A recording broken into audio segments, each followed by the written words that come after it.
எனக்கு என்னமோ பகீரதனை விட நரகாசுரனே உயர்ந்தவன், ரொம்ப பிடிச்சிருக்கு அவனை அப்படின்னு ஆரம்பிச்ச பெரியவா.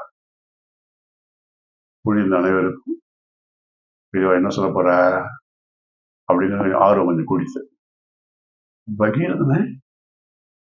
பகீரதனையும் நரகாசுரனையும் கம்பேர் பண்ணி பேச போறாங்கிறது மட்டும் புரிஞ்சுது. பகீரன் பெரிய தபஸ்வி. அவன்பட்ட கஷ்டங்கள், எடுத்துக்கொண்ட ஸ்ரத்தைகள் எல்லாம் ஸ்ரத்தையால தான் கங்கையை பாரதத்துக்குள்ள கிடைச்சது, பாரதத்துக்கு கிடைச்சது.